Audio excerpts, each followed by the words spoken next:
जिगर दा दिला दू तनु बुर्ज खलीफा खलीफा खलीफा বাচ্চাটা হয়ে গেল। দেখো তো আমার মধ্যে কোনো চেঞ্জেস দেখতে পাচ্ছ কিনা। চেঞ্জেস কি হয়েছে? ঘর বুঝিয়েছো না তোমার মধ্যে? তা আমার মধ্যে ছাড়া কার মধ্যে? আলুর মধ্যে। তোমার মধ্যে কি করছো তুমি? আমি পার্লারে গেছিলাম, 400 টাকা খরচ করেছি, মুখটা ফেসিয়াল করেছি। 500 টাকা খরচ করেছো? হ্যাঁ, তুমি আমাকে 500 টাকা দেবা। 500 টাকা কেন? 100 টাকা আমার যাতায়াত খরচ। 100 টাকা গাড়ি ভাড়া কি পালকি করে নিয়ে গেছে নাকি তোমার? কি করতে পারিস তুমি বিশাল? তা কালকে আমার বোন আসছে আমাদের বাড়িতে, খাওয়া দাওয়া করবে। ও তা ওর দিদি কেমন আছে দেখার অধিকার নেই? ও দেখবে না সেটা? তোমার বোন আসবে? জিগার দা শিখা দু তনু বুর্জ খলিফা কালকে ওকে আমরা আইবুড়ো ভাত খাওয়াবো। আইবুড়ো ভাত খাওয়াবে না? কাকে আইবুড়ো ভাত খাওয়াবে? কাকে আইবুড়ো ভাত খাওয়াবো মানে? সাথীকে। কে সাথী? না আরে মনে নেই আমার বোন সাথীর বিয়ে, যার জন্য তুমি 10টা শাড়ি কিনলে, তার বিয়ে তো, তাই জন্য কালকে আইবুড়ো ভাত খাওয়াবো।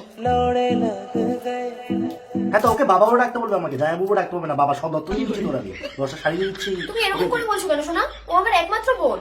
আরে কত কিছু রান্না করেছে ওর জন্য জানো? কি কি করবে?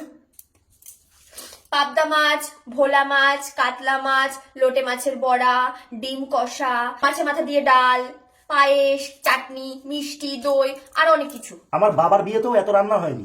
একটা মেয়েকে তুমি ডেকে নিয়েছো, এত গেলাচ্ছ, আমাকে জীবনে গিলিয়েছো। এত টাকা কোথা থেকে পেয়েছো? কেন, তোমার কাছ থেকে নিয়েছি তো। আমার কি টাকা ঝাড় রয়েছে নাকি? তা বিরিয়ানিটা কি করতে আনতে বলে ঢুকলে? আরে এত কিছু করতে হবে বলেই তো আমি তোমাকে বিরিয়ানিটা আনতে বললাম। আমি আর ভাই বিরিয়ানিটা খেয়ে নিচ্ছি, আর দুপুরের ভাত রয়েছে, সেটা তুমি ডিম ভাজা দিয়ে খেয়ে নাও। ভাই বাড়িতে রয়েছে? হ্যাঁ, ও তো ঘরে রয়েছে। দাঁড়াও, এ ভাই।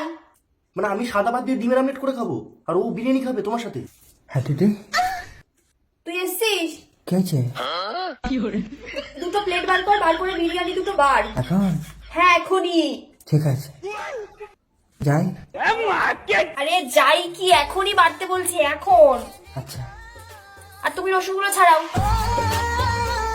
রসুন ছিল।